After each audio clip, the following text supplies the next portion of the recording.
India's hit man Rohit Sharma గారు 1987లో పుట్టాడు. చిన్నప్పటి నుంచి మిడిల్ క్లాస్తో స్టార్ట్ అయినా అతని టాలెంట్తో వరల్డ్ని షేక్ చేశాడు. 1999లో రోహిత్ గారు వాళ్ళ అంకుల్ గారి మనీతో క్రికెట్ని స్టార్ట్ చేశారు. దినేష్ అనే కోచ్ గారు ఒక క్యాంప్ దగ్గరికి వచ్చి రోహిత్ గారిని, నువ్వు క్రికెట్ బాగా ఆడుతున్నావు, స్వామి వివేకానంద ఇంటర్నేషనల్ స్కూల్కి షిఫ్ట్ అవ్వమన్నారు.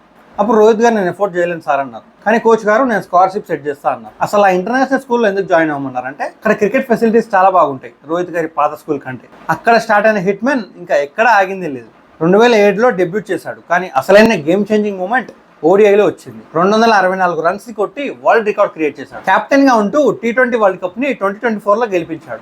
ముంబై ఇండియన్స్ కి కెప్టెన్ గా ఉండి 5 IPL ట్రాఫీస్ తీసుకొచ్చాడు. హిట్ మ్యాన్ అంటే సిక్సర్స్ కి రాజా. 2019 క్రికెట్ వరల్డ్ కప్ లో 5 సెంచరీస్ కొట్టి బెస్ట్ ప్లేయర్ ఆఫ్ ఓడిఐగా నిలిచాడు. IPL హిస్టరీలో మోస్ట్ సక్సెస్ఫుల్ కెప్టెన్ గా నిలిచాడు.